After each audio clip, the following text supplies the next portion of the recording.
내 삶에 성령님이 함께 하신다는 것을 어떻게 알 수 있을까? 사랑하는 형제자매 여러분, 오늘 우리는 신앙의 여정에서 누구나 한 번쯤 품어보았을 깊은 질문에 대해 함께 나누고자 합니다. 내 삶에 과연 성령님이 함께 하시는가? 이 질문은 때로 우리의 마음을 무겁게 짓누르기도 하고 혹은 간절한 기도의 제목이 되기도 합니다. 이 귀한 말씀을 시작하기에 앞서 만약 이 이야기가 여러분의 마음에 울림을 준다면 좋아요와 구독으로 저희와 동행해 주시길 부탁드립니다. 여러분의 작은 손길 하나하나가 하나님의 은혜와 사랑이 더 많은 영혼에게 닿게 하는 귀한 복음의 통로가 될 것입니다. 주님의 이름으로 여러분 모두를 축복합니다. 우리는 종종 성령님의 임재를 세상이 볼 수 있는 거대하고 극적인 기적이나 표적으로만 생각하려는 경향이 있습니다. 마치 하늘이 갈라지고 불이 내려오는 것과 같은 특별한 사건을 기대하곤 하죠. 하지만 성령님의 임재는 그렇게 요란하게 선포되는 것이 아닙니다. 오히려 우리 존재의 가장 깊은 곳, 바로 내면에서부터 시작되는 조용하고도 근본적인 변화를 통해 드러납니다. 성령님은 잠시 우리를 방문했다 떠나시는 손님이 아닙니다. 그분은 우리 안에 거하시고 머무르시며 우리를 빚으시고 마침내 우리를 향한 하나님의 온전하신 뜻으로 인도하시는 영원한 동반자이십니다. 그분이 우리 안에 계실 때 세상 그 누구도 부인할 수 없는 놀라운 변화가 우리 안에서 일어납니다. 그렇다면 내 삶에 성령님이 함께 하신다는 증거는 무엇일까요? 그것은 바로 당신의 마음밭에서 어떤 열매가 자라고 있는지를 살펴보는 것입니다. 당신의 영혼을 가득 채우는 평안, 그리고 더 이상 나아갈 수 없다고 생각했을 때 당신을 붙들어 일으키는 그 강인한 힘을 통해 우리는 성령님의 임재를 확인할 수 있습니다. 가장 첫 번째이자 확실한 증거는 바로 성령의 열매입니다. 성경 갈라디아서 5장은 성령의 열매에 대해 이렇게 말씀합니다. 오직 성령의 열매는 사랑과 희락과 화평과 오래 참음과 자비와 양선과 충성과 온유와 절제니 이 9가지 열매를 한번 깊이 생각해 보십시오. 이것은 단순히 우리가 노력해서 만들어낼 수 있는 좋은 습관이나 성격적 특성이 아닙니다. 이것은 하나님께서 친히 내 안에서 일하고 계시다는 초자연적인 증거입니다. 먼저 사랑을 생각해 봅시다. 인간의 사랑은 종종 조건적입니다. 상대방이 나에게 무엇을 해주느냐에 따라 변하기 쉽습니다. 하지만 성령님이 주시는 사랑은 다릅니다. 원수까지도 사랑할 수 있는 능력, 도저히 용서할 수 없을 것 같은 사람을 향해 용서의 손을 내밀 수 있는 마음, 미움 대신 긍휼을 선택하는 그 깊고 무조건적인 사랑은 오직 하나님으로부터만 올 수 있습니다. 그리고 희락, 즉 기쁨이 있습니다. 이 기쁨은 세상이 말하는 행복과는 다릅니다. 행복은 내 주변 상황에 따라 좌우되지만 기쁨은 내 안에 계신 성령님으로부터 흘러나오는 샘물과 같습니다. 고난 속에서도 미소 지을 수 있고 인생의 폭풍 후 한가운데서도 찬양할 수 있으며 세상이 무너져 내리는 것 같은 순간에도 흔들리지 않는 견고함, 이것이 바로 성령님이 주시는 참된 기쁨입니다. 화평 역시 성령님의 뚜렷한 흔적입니다. 혼돈과 불안이 우리를 둘러쌀 때 우리의 이성으로는 도저히 설명할 수 없는 고요함이 마음을 지키는 것을 경험해 본 적 있으십니까? 미래가 불확실할지라도 여전히 모든 것을 주관하시는 분은 하나님이시라는 깊은 확신에서 오는 평안, 이것이 바로 성령님이 주시는 선물입니다. 이러한 신뢰는 오래 참음으로 이어집니다. 성령님과 동행할 때 우리는 쓴 마음 없이 기다리는 법을 배우고 포기하지 않고 시련을 견뎌내며 내 뜻을 고집하는 대신 하나님의 때를 신뢰하게 됩니다. 또한 자비와 양선은 우리가 다른 사람을 대하는 태도에서 나타납니다. 비판 대신 격려하고 외면하는 대신 섬기며 움켜쥐는 대신 기꺼이 나누는 삶. 이것은 성령님께서 우리의 마음을 움직여 선을 행하도록 이끄시는 증거입니다. 충성은 하나님의 진리 위에 굳게 서서 어떤 대가를 치르더라도 그분의 부르심에 헌신하는 모습으로 자라납니다. 온유는 거칠고 교만한 마음 대신 겸손과 부드러움으로 다른 사람에게 다가가는 태도에서 드러납니다. 마지막으로 절제는 우리의 충동적인 욕망에 지배당하는 대신 성령님의 도우심으로 스스로를 다스리고 유혹을 이겨내는 훈련된 삶을 통해 분명히 나타납니다. 이 열매들은 하루아침에 맺히지 않습니다. 때로는 더디게 자라는 것처럼 보일 수도 있습니다. 하지만 당신의 삶을 돌아보았을 때 예전보다 조금 더 사랑하고 더 기뻐하며 더 평안하고 더 인내하며 더 친절하고 더 신실하며 더 온유하고 더 절제하는 자신을 발견한다면 바로 그것이 성령님께서 당신의 삶에 살아계시다는 명백한 증거입니다. 그것은 당신의 마음에 새겨진 성령님의 지문이자 그분의 부인할 수 없는 서명입니다. 두 번째로 성령님께서 살아계시다는 분명한 증거는 우리로 하여금 죄를 깨닫게 하시는 것입니다. 이 깨달음은 우리를 좌절시키거나 수치심에 빠뜨리기 위함이 아닙니다. 오히려 우리를 잠에서 깨워 하나님의 은혜의 품으로 다시 돌아오게 하기 위한 사랑의 손길입니다. 성령님이 마음속에서 일하기 시작하면 우리는 더 이상 죄 가운데 편안히 머물 수 없게 됩니다. 넘어지고 실패할 수는 있지만 이것은 더 이상 너의 모습이 아니야. 너는 이것을 위해 창조되지 않았어 라고 말하는 영혼 깊은 곳에 이끌림을 느끼며 그 자리에 주저앉아 있을 수 없게 됩니다. 이 내면의 불편함은 단순한 죄책감이 아닙니다. 그것은 우리를 어둠에서 이끌어내어 그리스도의 빛으로 더 가까이 나아가게 하시는 성령님의 사랑 가득한 음성입니다. 성령님의 도우심이 없다면 사람들은 자신의 죄를 합리화하고 변명하며 결국 죄가 자신과 타인에게 입히는 상처에 무감각해집니다. 하지만 성령님이 임재하시면 죄는 견딜 수 없는 고통이 됩니다. 입술에 머문 거짓말은 무겁게 느껴지고 마음에 품은 분노는 큰 짐이 되며 세상과의 타협은 영혼의 안식을 빼앗아갑니다. 성령님은 우리를 거룩하게 하시는 사명을 가지셨기에 우리가 죄와 화평을 누리도록 내버려 두지 않으십니다. 이러한 깨달음은 우리를 정죄하기 위함이 아니라 변화시키기 위함입니다. 너는 하나님의 자녀다. 나는 내가 창조된 목적보다 못한 삶에 안주하도록 내버려 두지 않겠다. 고 말씀하시는 성령님의 사랑의 외침입니다. 때로는 설교 말씀이 마치 나에게만 하시는 말씀처럼 심장을 꿰뚫을 때가 있습니다. 성경을 읽다가 한 구절이 마치 거울처럼 나의 상황을 비추며 하나님의 음성처럼 들릴 때도 있습니다. 기도하는 중에 내려놓아야 할 죄의 무게에 짓눌려 회개하게 될 때도 있습니다. 이것은 우연이 아닙니다. 성령님께서 당신의 영혼을 적극적으로 빚으시며 하나님의 거룩하심을 상기시키고 회개로 부르시는 거룩한 순간들입니다. 그리고 우리가 그 부르심에 응답할 때 놀라운 자유를 경험하게 됩니다. 성령님은 죄를 지적하시는 데서 그치지 않으시고 우리를 깨끗하게 하시며 상처를 드러내어 치유하시고 우리를 묶고 있던 사슬을 보여주시며 그것을 끊어주십니다.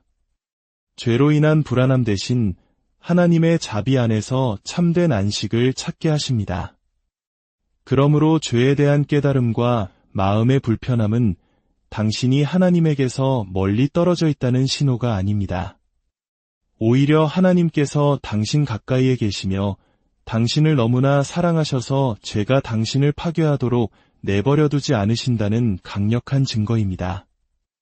세 번째 증거는 거룩함을 향한 깊은 갈망과 하나님 말씀에 대한 사모함입니다. 이 갈망은 우리 스스로의 노력으로 만들어낼 수 없습니다. 성령님께서 우리 안에 심어주시는 것입니다. 성령님의 임재가 뿌리 내리기 전에는 영적인 것들이 지루하거나 나와는 상관없는 일처럼 느껴질 수 있습니다. 그러나 성령님께서 움직이기 시작하시면 우리의 마음은 갑자기 하나님의 것들을 열망하게 됩니다.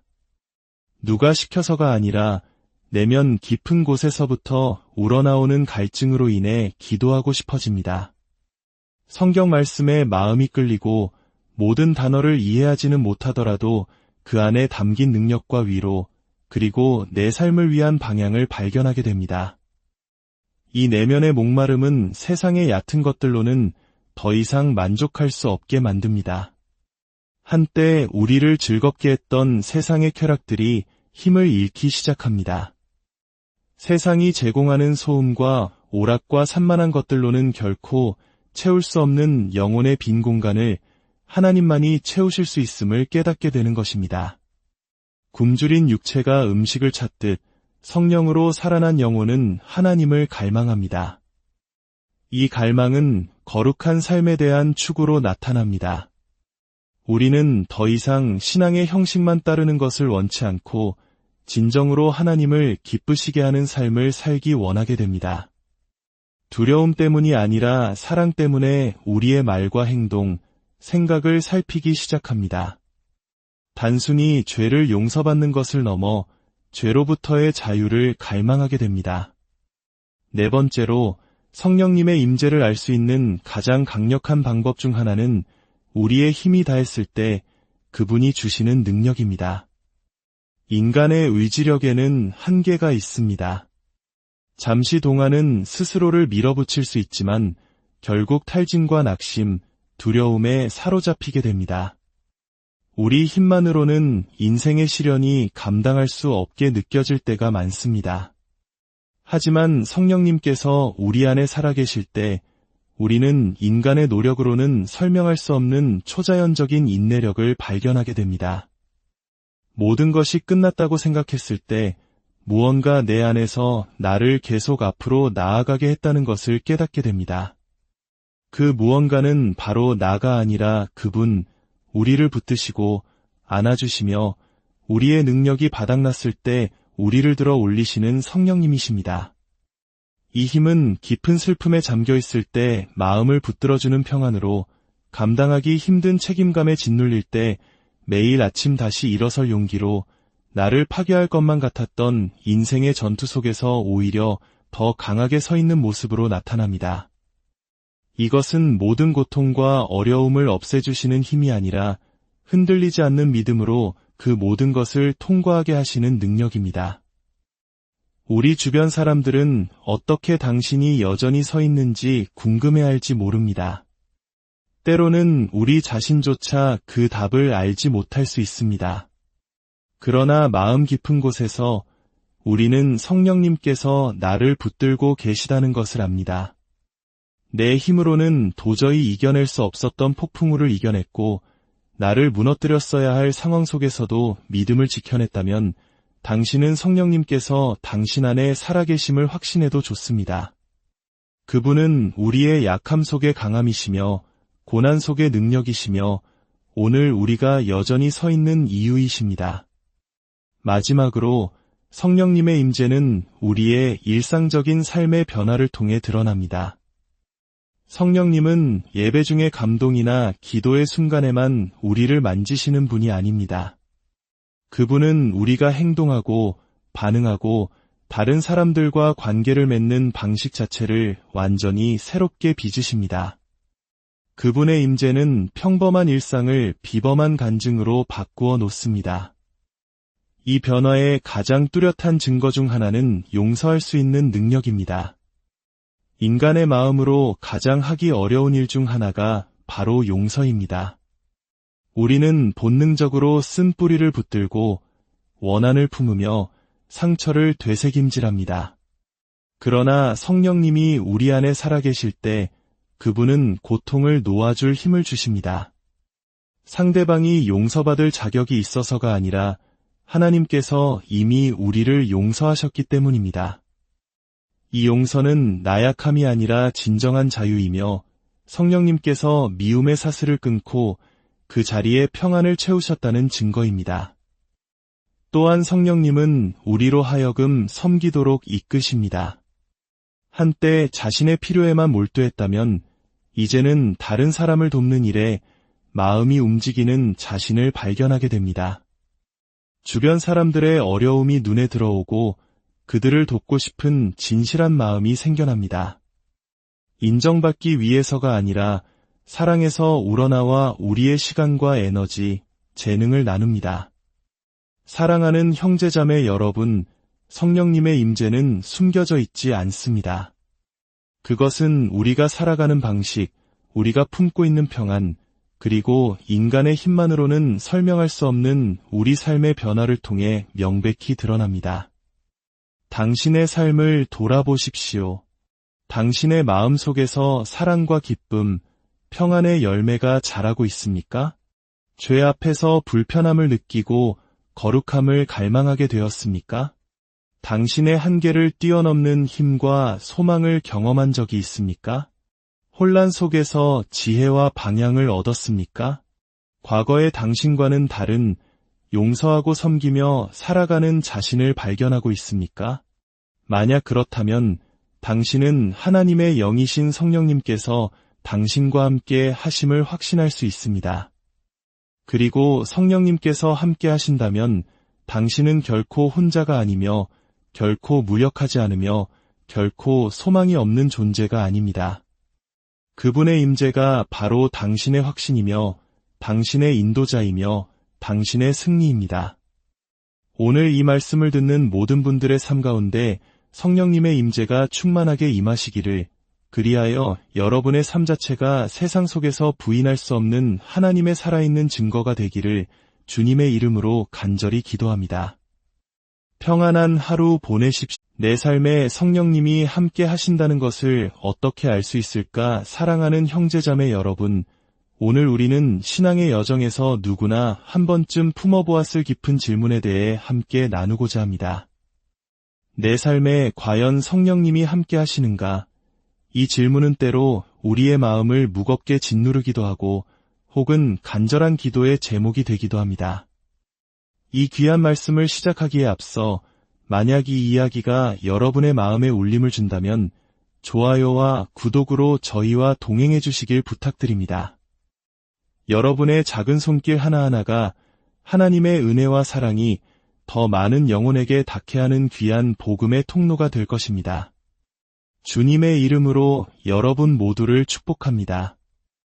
우리는 종종 성령님의 임재를 세상이 볼 수 있는 거대하고 극적인 기적이나 표적으로만 생각하려는 경향이 있습니다. 마치 하늘이 갈라지고 불이 내려오는 것과 같은 특별한 사건을 기대하곤 하죠. 하지만 성령님의 임재는 그렇게 요란하게 선포되는 것이 아닙니다. 오히려 우리 존재의 가장 깊은 곳, 바로 내면에서부터 시작되는 조용하고도 근본적인 변화를 통해 드러납니다. 성령님은 잠시 우리를 방문했다 떠나시는 손님이 아닙니다. 그분은 우리 안에 거하시고 머무르시며 우리를 빚으시고 마침내 우리를 향한 하나님의 온전하신 뜻으로 인도하시는 영원한 동반자이십니다. 그분이 우리 안에 계실 때 세상 그 누구도 부인할 수 없는 놀라운 변화가 우리 안에서 일어납니다. 그렇다면 내 삶에 성령님이 함께 하신다는 증거는 무엇일까요? 그것은 바로 당신의 마음밭에서 어떤 열매가 자라고 있는지를 살펴보는 것입니다. 당신의 영혼을 가득 채우는 평안, 그리고 더 이상 나아갈 수 없다고 생각했을 때 당신을 붙들어 일으키는 그 강인한 힘을 통해 우리는 성령님의 임재를 확인할 수 있습니다. 가장 첫 번째이자 확실한 증거는 바로 성령의 열매입니다. 성경 갈라디아서 5장은 성령의 열매에 대해 이렇게 말씀합니다. 오직 성령의 열매는 사랑과 희락과 화평과 오래 참음과 자비와 양선과 충성과 온유와 절제니, 이 9가지 열매를 한번 깊이 생각해 보십시오. 이것은 단순히 우리가 노력해서 만들어낼 수 있는 좋은 습관이나 성격적 특성이 아닙니다. 이것은 하나님께서 친히 내 안에서 일하고 계시다는 초자연적인 증거입니다. 먼저 사랑을 생각해 봅시다. 인간의 사랑은 종종 조건적입니다. 상대방이 나에게 무엇을 해주느냐에 따라 변하기 쉽습니다.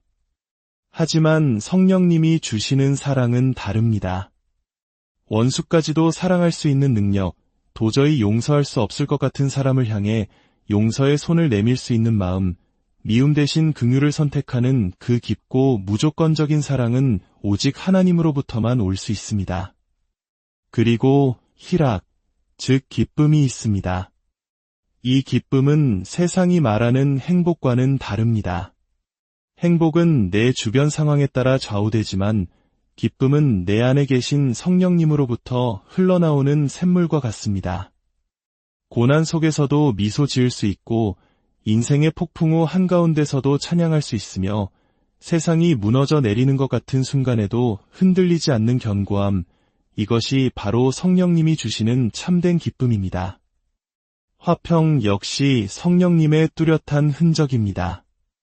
혼돈과 불안이 우리를 둘러쌀 때 우리의 이성으로는 도저히 설명할 수 없는 고요함이 마음을 지키는 것을 경험해 본 적 있으십니까? 미래가 불확실할지라도 여전히 모든 것을 주관하시는 분은 하나님이시라는 깊은 확신에서 오는 평안, 이것이 바로 성령님이 주시는 선물입니다. 이러한 신뢰는 오래 참음으로 이어집니다. 성령님과 동행할 때 우리는 쓴 마음 없이 기다리는 법을 배우고 포기하지 않고 시련을 견뎌내며 내 뜻을 고집하는 대신 하나님의 때를 신뢰하게 됩니다. 또한 자비와 양선은 우리가 다른 사람을 대하는 태도에서 나타납니다. 비판 대신 격려하고 외면하는 대신 섬기며 움켜쥐는 대신 기꺼이 나누는 삶. 이것은 성령님께서 우리의 마음을 움직여 선을 행하도록 이끄시는 증거입니다. 충성은 하나님의 진리 위에 굳게 서서 어떤 대가를 치르더라도 그분의 부르심에 헌신하는 모습으로 자라납니다. 온유는 거칠고 교만한 마음 대신 겸손과 부드러움으로 다른 사람에게 다가가는 태도에서 드러납니다. 마지막으로 절제는 우리의 충동적인 욕망에 지배당하는 대신 성령님의 도우심으로 스스로를 다스리고 유혹을 이겨내는 훈련된 삶을 통해 분명히 나타납니다. 이 열매들은 하루아침에 맺히지 않습니다. 때로는 더디게 자라는 것처럼 보일 수도 있습니다. 하지만 당신의 삶을 돌아보았을 때 예전보다 조금 더 사랑하고 더 기뻐하며 더 평안하고 더 인내하며 더 친절하고 더 신실하며 더 온유하고 더 절제하는 자신을 발견한다면 바로 그것이 성령님께서 당신의 삶에 살아계시다는 명백한 증거입니다. 그것은 당신의 마음에 새겨진 성령님의 지문이자 그분의 부인할 수 없는 서명입니다. 두 번째로 성령님께서 살아계시다는 분명한 증거는 우리로 하여금 죄를 깨닫게 하시는 것입니다. 이 깨달음은 우리를 좌절시키거나 수치심에 빠뜨리기 위함이 아닙니다.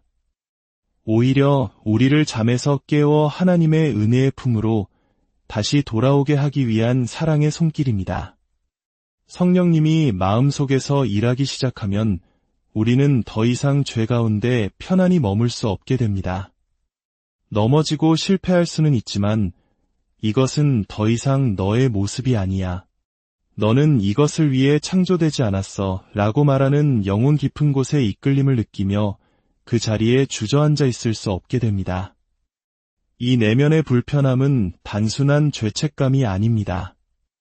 그것은 우리를 어둠에서 이끌어내어 그리스도의 빛으로 더 가까이 나아가게 하시는 성령님의 사랑 가득한 음성입니다. 성령님의 도우심이 없다면 사람들은 자신의 죄를 합리화하고 변명하며 결국 죄가 자신과 타인에게 입히는 상처에 무감각해집니다. 하지만 성령님이 임재하시면 죄는 견딜 수 없는 고통이 됩니다. 입술에 머문 거짓말은 무겁게 느껴지고 마음에 품은 분노는 큰 짐이 되며 세상과의 타협은 영혼의 안식을 빼앗아갑니다. 성령님은 우리를 거룩하게 하시는 사명을 가지셨기에 우리가 죄와 화평을 누리도록 내버려 두지 않으십니다. 이러한 깨달음은 우리를 정죄하기 위함이 아니라 변화시키기 위함입니다. 너는 하나님의 자녀다. 나는 내가 창조된 목적보다 못한 삶에 안주하도록 내버려두지 않겠다. 고 말씀하시는 성령님의 사랑의 외침입니다. 때로는 설교 말씀이 마치 나에게만 하시는 말씀처럼 심장을 꿰뚫을 때가 있습니다. 성경을 읽다가 한 구절이 마치 거울처럼 나의 상황을 비추며 하나님의 음성처럼 들릴 때도 있습니다. 기도하는 중에 내려놓아야 할 죄의 무게에 짓눌려 회개하게 될 때도 있습니다.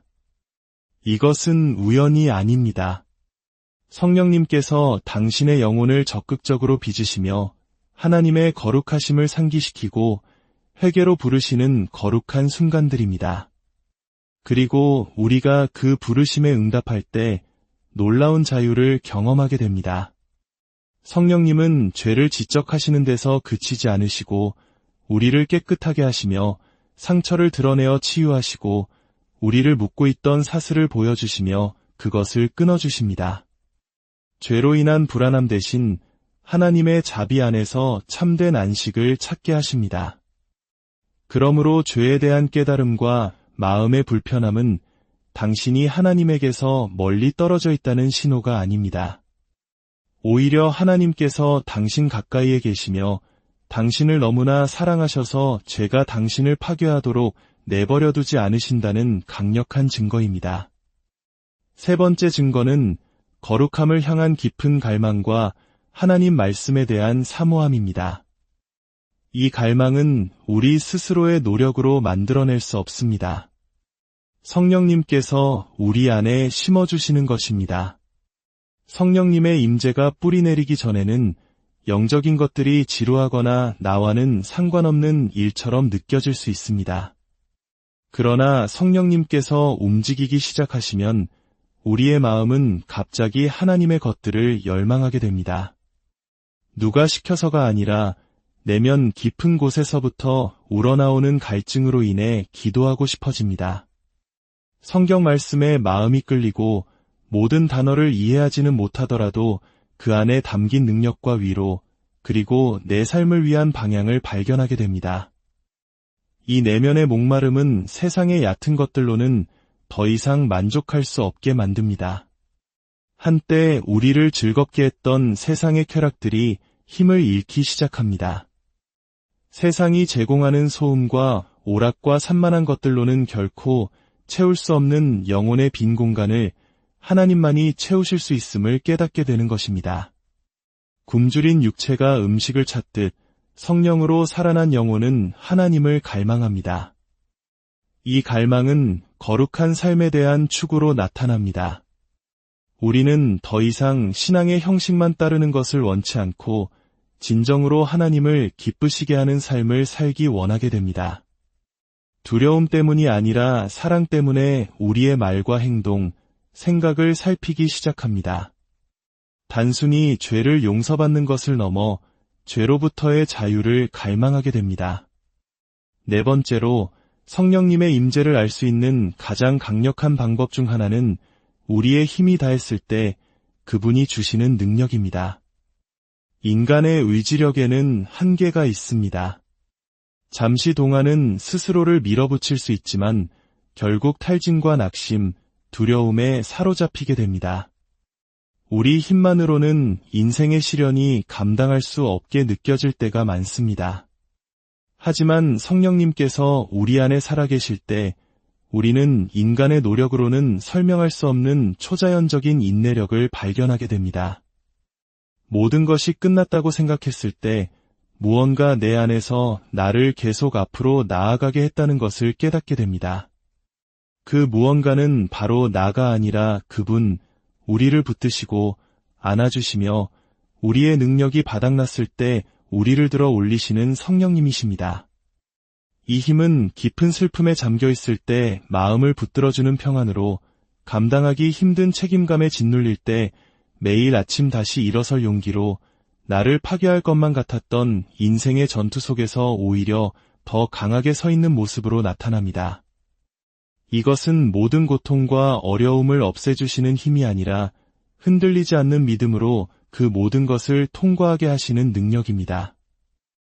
우리 주변 사람들은 어떻게 당신이 여전히 서 있는지 궁금해할지 모릅니다.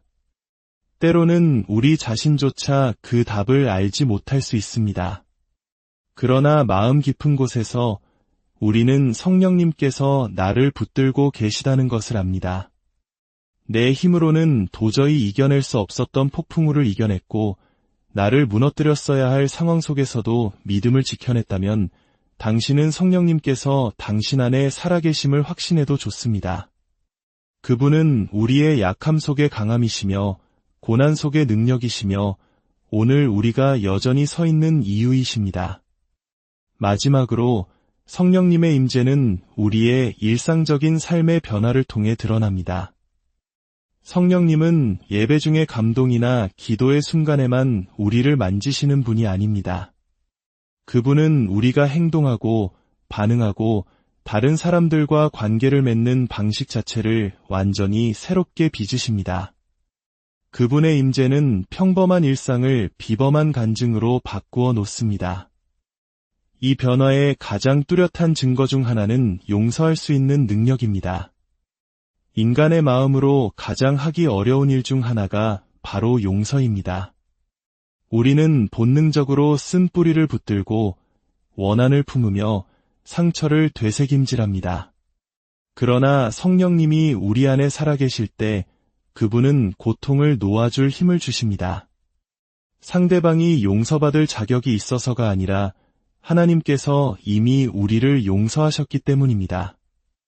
이 용서는 나약함이 아니라 진정한 자유이며 성령님께서 미움의 사슬을 끊고 그 자리에 평안을 채우셨다는 증거입니다. 또한 성령님은 우리로 하여금 섬기도록 이끄십니다. 한때 자신의 필요에만 몰두했다면 이제는 다른 사람을 돕는 일에 마음이 움직이는 자신을 발견하게 됩니다. 주변 사람들의 어려움이 눈에 들어오고 그들을 돕고 싶은 진실한 마음이 생겨납니다. 인정받기 위해서가 아니라 사랑에서 우러나와 우리의 시간과 에너지, 재능을 나눕니다. 사랑하는 형제자매 여러분, 성령님의 임재는 숨겨져 있지 않습니다. 그것은 우리가 살아가는 방식, 우리가 품고 있는 평안, 그리고 인간의 힘만으로는 설명할 수 없는 우리 삶의 변화를 통해 명백히 드러납니다. 당신의 삶을 돌아보십시오. 당신의 마음 속에서 사랑과 기쁨, 평안의 열매가 자라고 있습니까? 죄 앞에서 불편함을 느끼고 거룩함을 갈망하게 되었습니까? 당신의 한계를 뛰어넘는 힘과 소망을 경험한 적이 있습니까? 혼란 속에서 지혜와 방향을 얻었습니까? 과거의 당신과는 다른 용서하고 섬기며 살아가는 자신을 발견하고 있습니까?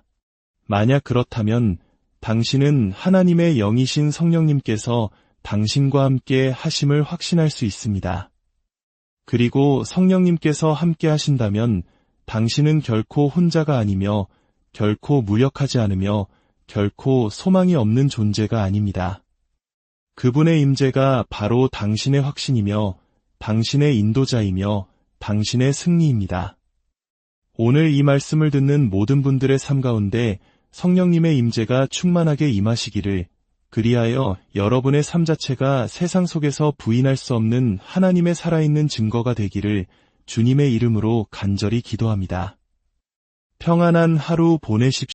내 삶에 성령님이 함께 하신다는 것을 어떻게 알 수 있을까? 사랑하는 형제자매 여러분, 오늘 우리는 신앙의 여정에서 누구나 한 번쯤 품어보았을 깊은 질문에 대해 함께 나누고자 합니다. 내 삶에 과연 성령님이 함께 하시는가? 이 질문은 때로 우리의 마음을 무겁게 짓누르기도 하고 혹은 간절한 기도의 제목이 되기도 합니다.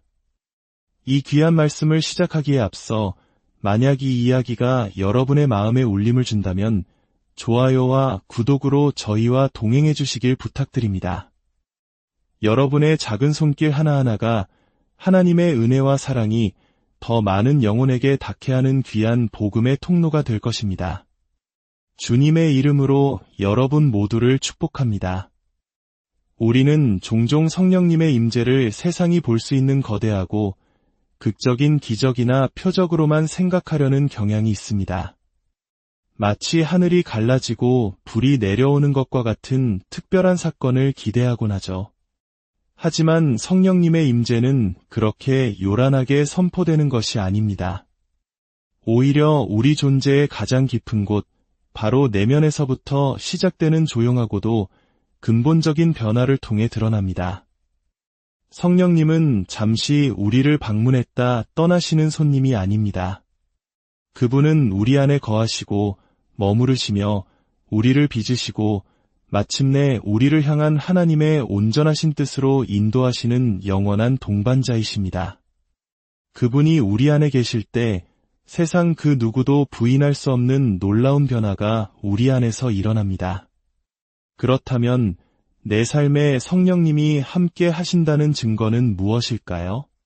그것은 바로 당신의 마음밭에서 어떤 열매가 자라고 있는지를 살펴보는 것입니다. 당신의 영혼을 가득 채우는 평안, 그리고 더 이상 나아갈 수 없다고 생각했을 때 당신을 붙들어 일으키는 그 강인한 힘을 통해 우리는 성령님의 임재를 확인할 수 있습니다. 가장 첫 번째이자 확실한 증거는 바로 성령의 열매입니다. 성경 갈라디아서 5장은 성령의 열매에 대해 이렇게 말씀합니다. 오직 성령의 열매는 사랑과 희락과 화평과 오래 참음과 자비와 양선과 충성과 온유와 절제니 이 9가지 열매를 한번 깊이 생각해 보십시오. 이것은 단순히 우리가 노력해서 만들어낼 수 있는 좋은 습관이나 성격적 특성이 아닙니다. 이것은 하나님께서 친히 내 안에서 일하고 계시다는 초자연적인 증거입니다. 먼저 사랑을 생각해 봅시다. 인간의 사랑은 종종 조건적입니다. 상대방이 나에게 무엇을 해주느냐에 따라 변하기 쉽습니다. 하지만 성령님이 주시는 사랑은 다릅니다. 원수까지도 사랑할 수 있는 능력, 도저히 용서할 수 없을 것 같은 사람을 향해 용서의 손을 내밀 수 있는 마음, 미움 대신 긍휼을 선택하는 그 깊고 무조건적인 사랑은 오직 하나님으로부터만 올 수 있습니다. 그리고 희락, 즉 기쁨이 있습니다. 이 기쁨은 세상이 말하는 행복과는 다릅니다. 행복은 내 주변 상황에 따라 좌우되지만 기쁨은 내 안에 계신 성령님으로부터 흘러나오는 샘물과 같습니다. 고난 속에서도 미소 지을 수 있고 인생의 폭풍 후 한가운데서도 찬양할 수 있으며 세상이 무너져 내리는 것 같은 순간에도 흔들리지 않는 견고함, 이것이 바로 성령님이 주시는 참된 기쁨입니다. 화평 역시 성령님의 뚜렷한 흔적입니다. 혼돈과 불안이 우리를 둘러쌀 때 우리의 이성으로는 도저히 설명할 수 없는 고요함이 마음을 지키는 것을 경험해 본 적 있으십니까? 미래가 불확실할지라도 여전히 모든 것을 주관하시는 분은 하나님이시라는 깊은 확신에서 오는 평안, 이것이 바로 성령님이 주시는 선물입니다. 이러한 신뢰는 오래 참음으로 이어집니다. 성령님과 동행할 때 우리는 쓴 마음 없이 기다리는 법을 배우고 포기하지 않고 시련을 견뎌내며 내 뜻을 고집하는 대신 하나님의 때를 신뢰하게 됩니다. 또한 자비와 양선은 우리가 다른 사람을 대하는 태도에서 나타납니다. 비판 대신 격려하고 외면하는 대신 섬기며 움켜쥐는 대신 기꺼이 나누는 삶. 이것은 성령님께서 우리의 마음을 움직여 선을 행하도록 이끄시는 증거입니다. 충성은 하나님의 진리 위에 굳게 서서 어떤 대가를 치르더라도 그분의 부르심에 헌신하는 모습으로 자라납니다. 온유는 거칠고 교만한 마음 대신 겸손과 부드러움으로 다른 사람에게 다가가는 태도에서 드러납니다. 마지막으로 절제는 우리의 충동적인 욕망에 지배당하는 대신 성령님의 도우심으로 스스로를 다스리고 유혹을 이겨내는 훈련된 삶을 통해 분명히 나타납니다. 이 열매들은 하루아침에 맺히지 않습니다. 때로는 더디게 자라는 것처럼 보일 수도 있습니다. 하지만 당신의 삶을 돌아보았을 때 예전보다 조금 더 사랑하고, 더 기뻐하며, 더 평안하고, 더 인내하며, 더 친절하고, 더 신실하며, 더 온유하고, 더 절제하는 자신을 발견한다면 바로 그것이 성령님께서 당신의 삶에 살아계시다는 명백한 증거입니다.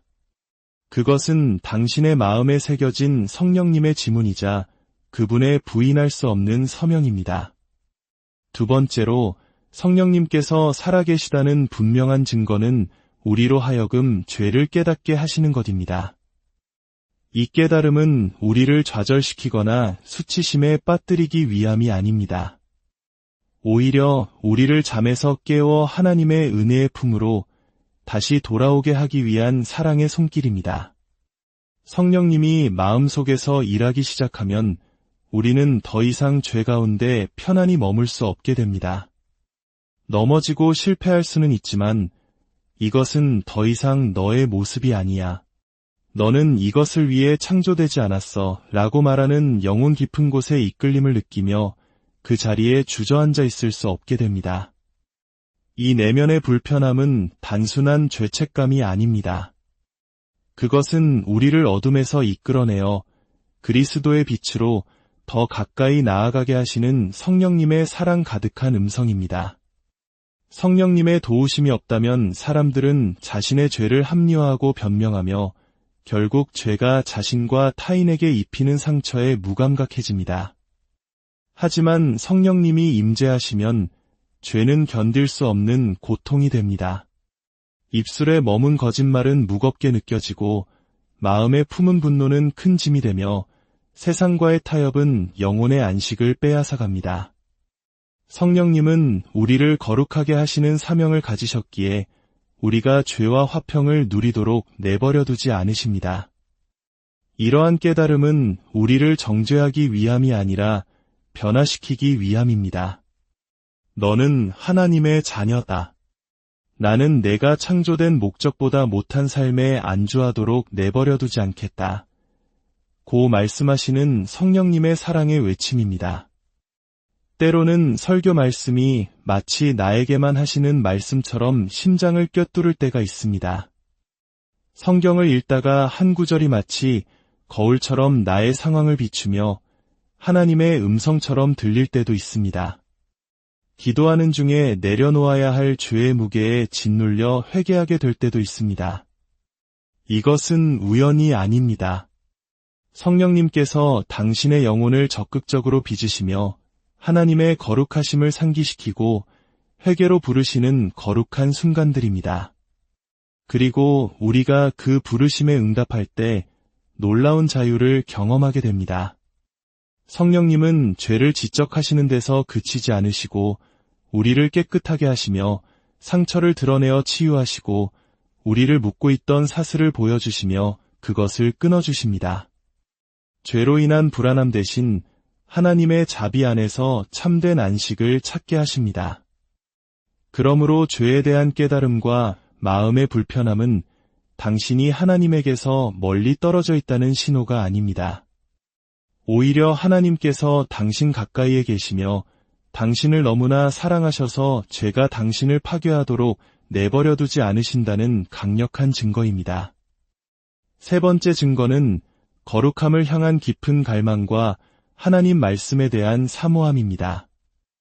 이 갈망은 우리 스스로의 노력으로 만들어낼 수 없습니다. 성령님께서 우리 안에 심어주시는 것입니다.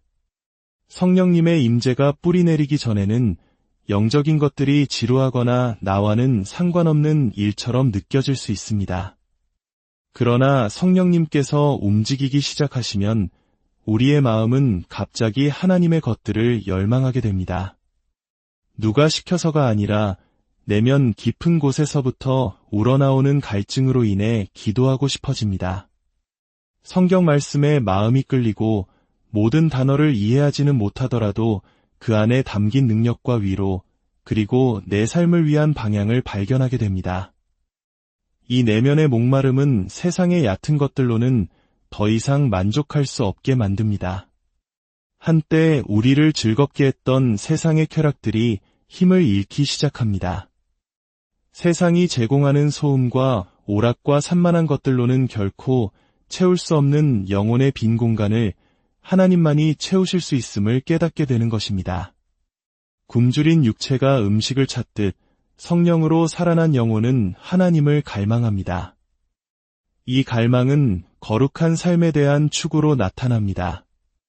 우리는 더 이상 신앙의 형식만 따르는 것을 원치 않고 진정으로 하나님을 기쁘시게 하는 삶을 살기 원하게 됩니다.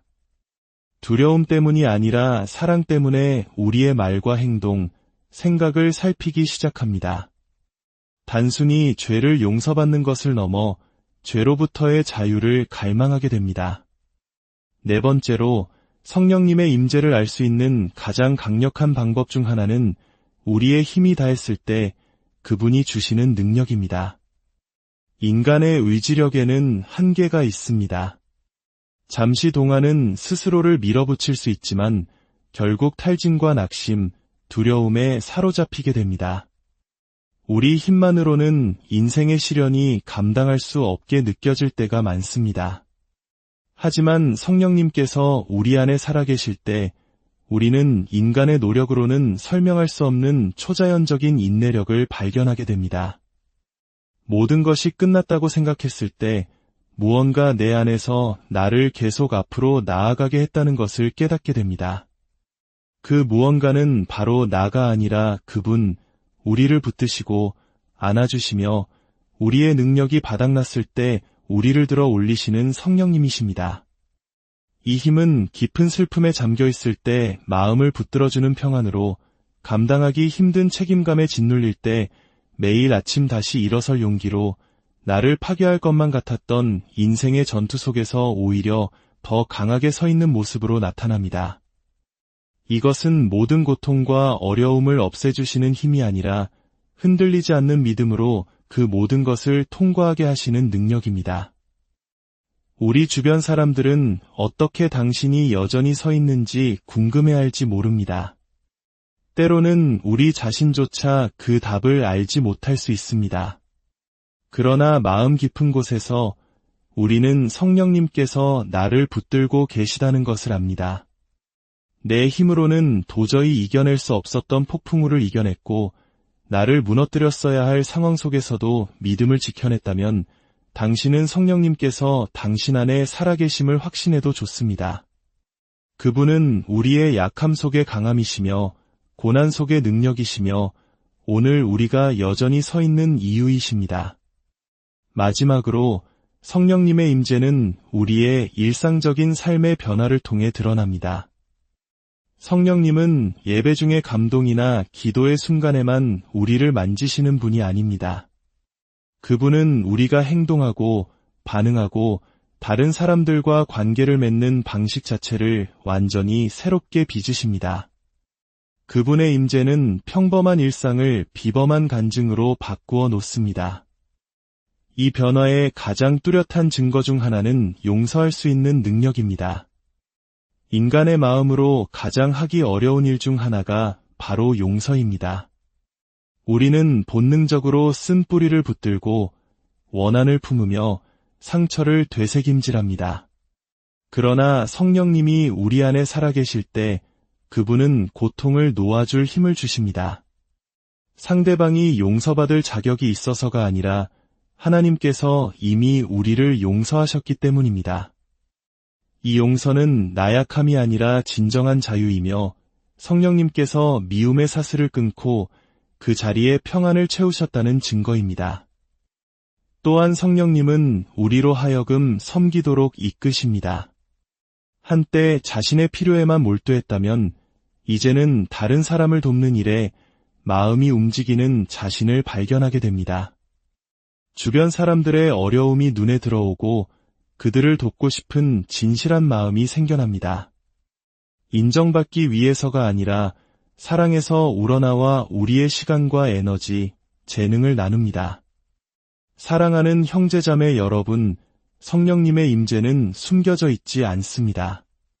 그것은 우리가 살아가는 방식, 우리가 품고 있는 평안, 그리고 인간의 힘만으로는 설명할 수 없는 우리 삶의 변화를 통해 명백히 드러납니다.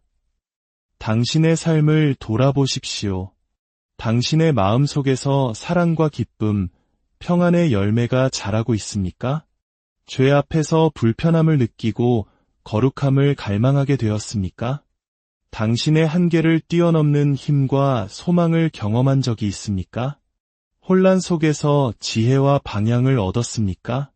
과거의 당신과는 다른 용서하고 섬기며 살아가는 자신을 발견하고 있습니까? 만약 그렇다면 당신은 하나님의 영이신 성령님께서 당신과 함께 하심을 확신할 수 있습니다. 그리고 성령님께서 함께 하신다면 당신은 결코 혼자가 아니며 결코 무력하지 않으며 결코 소망이 없는 존재가 아닙니다. 그분의 임재가 바로 당신의 확신이며 당신의 인도자이며 당신의 승리입니다. 오늘 이 말씀을 듣는 모든 분들의 삶 가운데 성령님의 임재가 충만하게 임하시기를, 그리하여 여러분의 삶 자체가 세상 속에서 부인할 수 없는 하나님의 살아있는 증거가 되기를 주님의 이름으로 간절히 기도합니다. 평안한 하루 보내십시오. 내 삶에 성령님이 함께 하신다는 것을 어떻게 알 수 있을까? 사랑하는 형제자매 여러분, 오늘 우리는 신앙의 여정에서 누구나 한 번쯤 품어보았을 깊은 질문에 대해 함께 나누고자 합니다. 내 삶에 과연 성령님이 함께 하시는가? 이 질문은 때로 우리의 마음을 무겁게 짓누르기도 하고 혹은 간절한 기도의 제목이 되기도 합니다. 이 귀한 말씀을 시작하기에 앞서 만약 이 이야기가 여러분의 마음에 울림을 준다면 좋아요와 구독으로 저희와 동행해 주시길 부탁드립니다.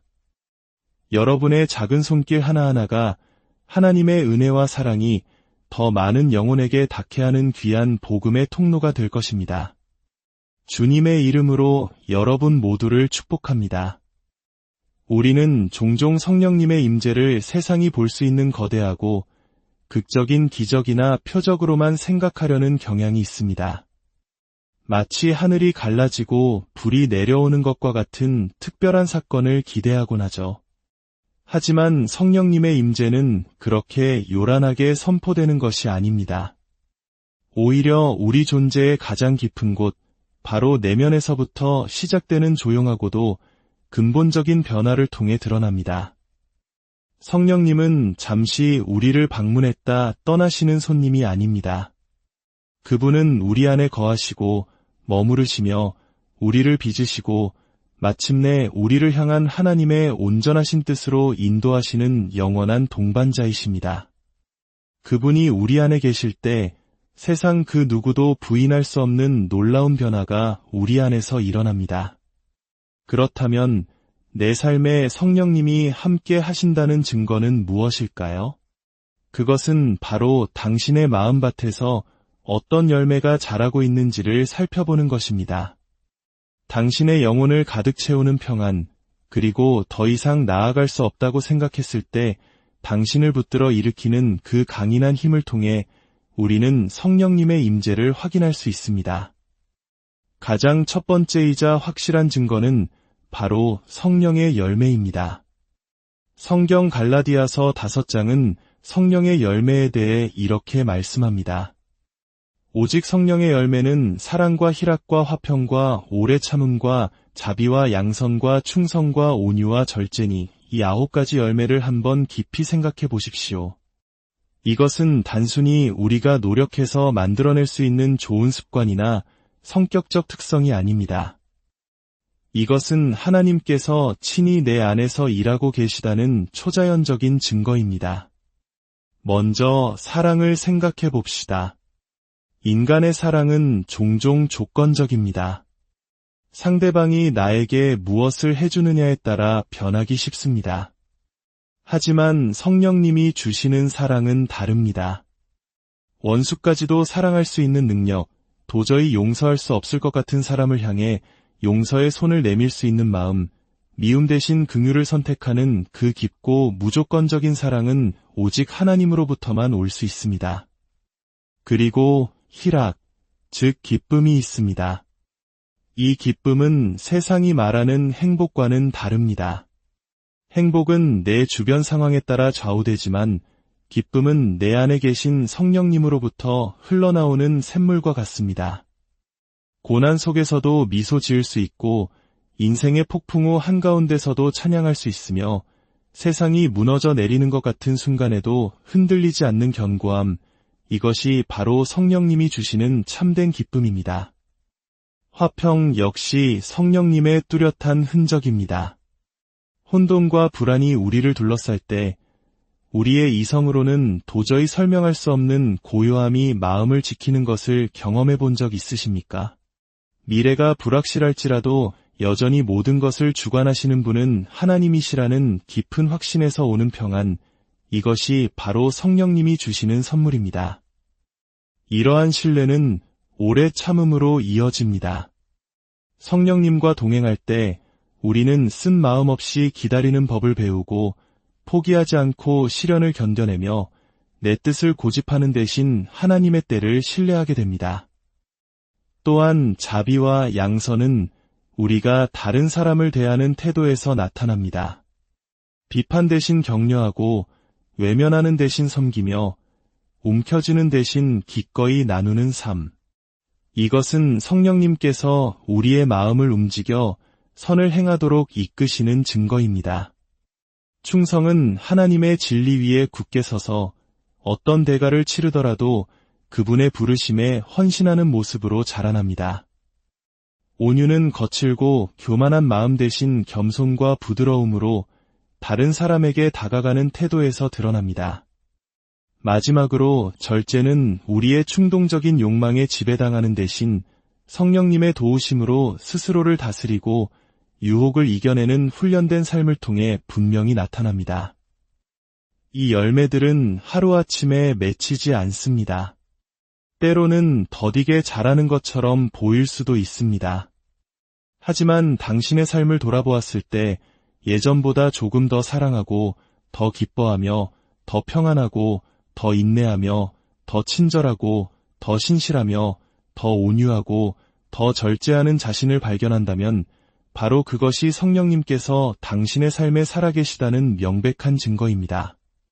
그것은 당신의 마음에 새겨진 성령님의 지문이자 그분의 부인할 수 없는 서명입니다.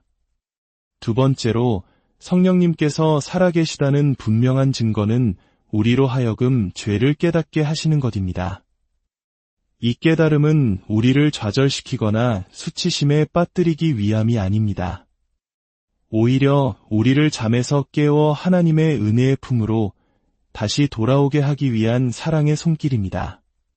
성령님이 마음속에서 일하기 시작하면 우리는 더 이상 죄 가운데 편안히 머물 수 없게 됩니다. 넘어지고 실패할 수는 있지만 이것은 더 이상 너의 모습이 아니야. 너는 이것을 위해 창조되지 않았어 라고 말하는 영혼 깊은 곳에 이끌림을 느끼며 그 자리에 주저앉아 있을 수 없게 됩니다. 이 내면의 불편함은 단순한 죄책감이 아닙니다. 그것은 우리를 어둠에서 이끌어내어 그리스도의 빛으로 더 가까이 나아가게 하시는 성령님의 사랑 가득한 음성입니다. 성령님의 도우심이 없다면 사람들은 자신의 죄를 합리화하고 변명하며 결국 죄가 자신과 타인에게 입히는 상처에 무감각해집니다. 하지만 성령님이 임재하시면 죄는 견딜 수 없는 고통이 됩니다. 입술에 머문 거짓말은 무겁게 느껴지고 마음에 품은 분노는 큰 짐이 되며 세상과의 타협은 영혼의 안식을 빼앗아갑니다. 성령님은 우리를 거룩하게 하시는 사명을 가지셨기에 우리가 죄와 화평을 누리도록 내버려두지 않으십니다. 이러한 깨달음은 우리를 정죄하기 위함이 아니라 변화시키기 위함입니다. 너는 하나님의 자녀다. 나는 내가 창조된 목적보다 못한 삶에 안주하도록 내버려두지 않겠다. 고 말씀하시는 성령님의 사랑의 외침입니다. 때로는 설교 말씀이 마치 나에게만 하시는 말씀처럼 심장을 꿰뚫을 때가 있습니다. 성경을 읽다가 한 구절이 마치 거울처럼 나의 상황을 비추며 하나님의 음성처럼 들릴 때도 있습니다. 기도하는 중에 내려놓아야 할 죄의 무게에 짓눌려 회개하게 될 때도 있습니다. 이것은 우연이 아닙니다. 성령님께서 당신의 영혼을 적극적으로 빚으시며 하나님의 거룩하심을 상기시키고 회개로 부르시는 거룩한 순간들입니다. 그리고 우리가 그 부르심에